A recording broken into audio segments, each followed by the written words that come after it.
Hello and welcome back to Rule of Thumb.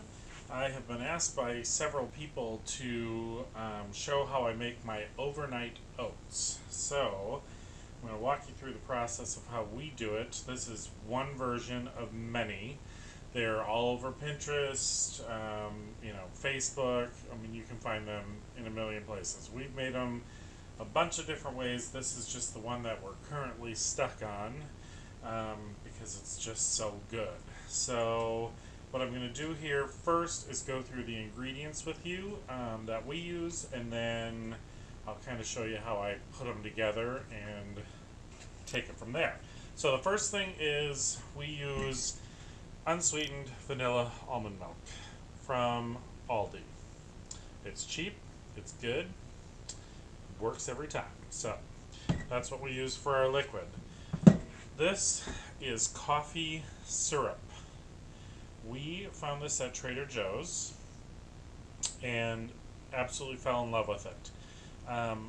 One bottle goes a very long way, so it is a little on the pricey side, a little more than what I would typically spend for something like this. I think it was $7.99 for the bottle, but again, one of these lasts us for a good fair amount of time. Old-fashioned rolled oats.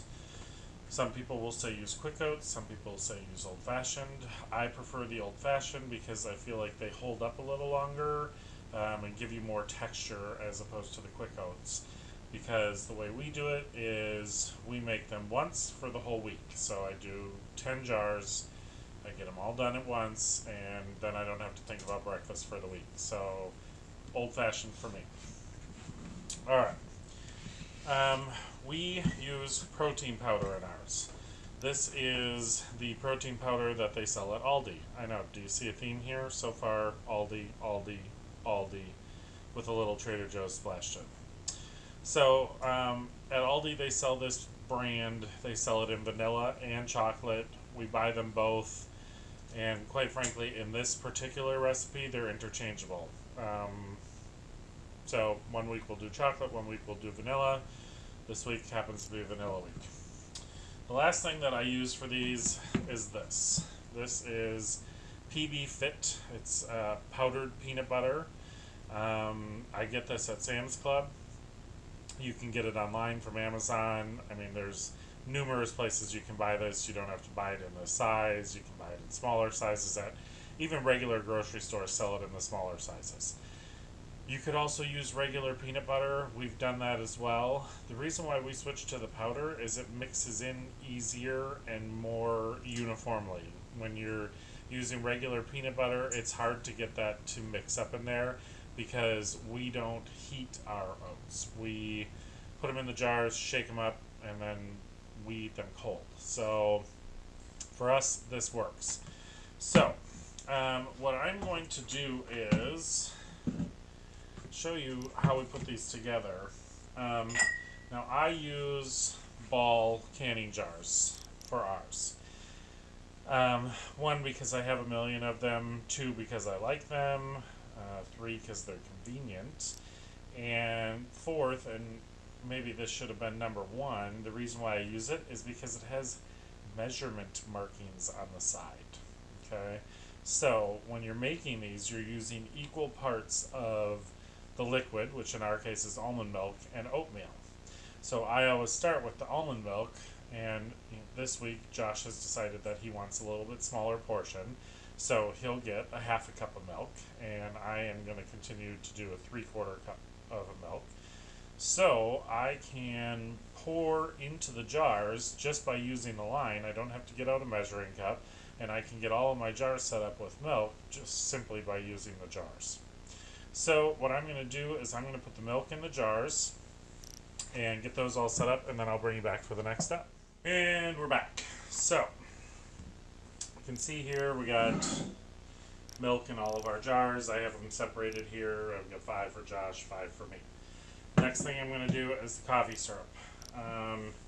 Now, you could get really technical and say, I'm going to use a tablespoon for mine, so he should get 2/3 of a tablespoon. If you want to get that fancy, get that fancy. Me, I got 1 tablespoon. That's what I'm going to use. So, we're going to go simple as that. Tablespoon as we go along here, and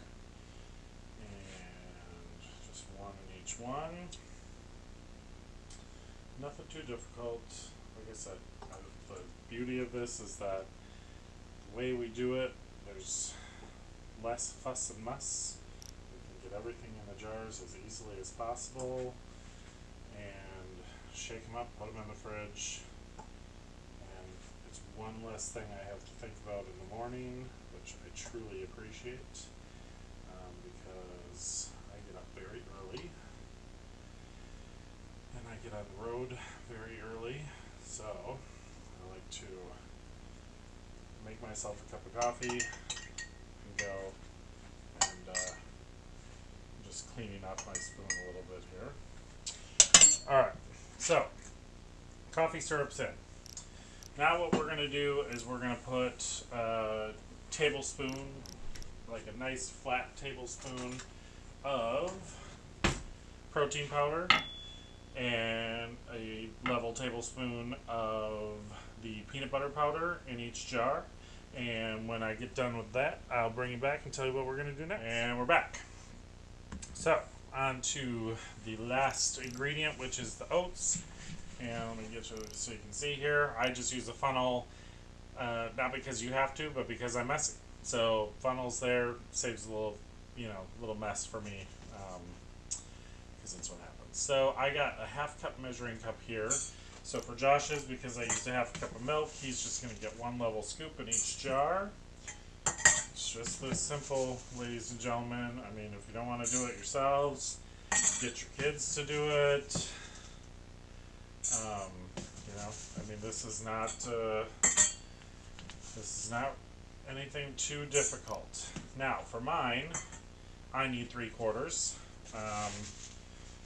Again, simplicity here. I could get out another measuring cup. I'm just going to do a heaping half cup. That saves me another dish to wash, or more correctly, saves Josh another dish to wash, because he's a good husband like that and does the dishes for me. So, wherever I can save him a step, I try to do that. So, we got all of our oats distributed. And so far we've used 2 tablespoon measurers and 1 funnel. That has been the totality of dishes for this recipe. From here, it is as simple as this. I have these nice handy dandy reusable plastic lids. You could use a lid in a ring if you don't have these. Your choice. These work for us, and I just continue to use them. So take the jar, shake it up, put it in your fridge. Breakfast is ready. It is as simple as that. Like I said, tons of variations on this. If we switch to something else down the line, I'll bring you back and show you that one. Right now, this is what we've been doing for probably, I'd say a good 2.5, 3 months now. So we are in love with this recipe. But I hope you enjoyed seeing the process. If you did, please like, share, and subscribe. We hope you enjoyed this video. And as always, I hope you had a great day.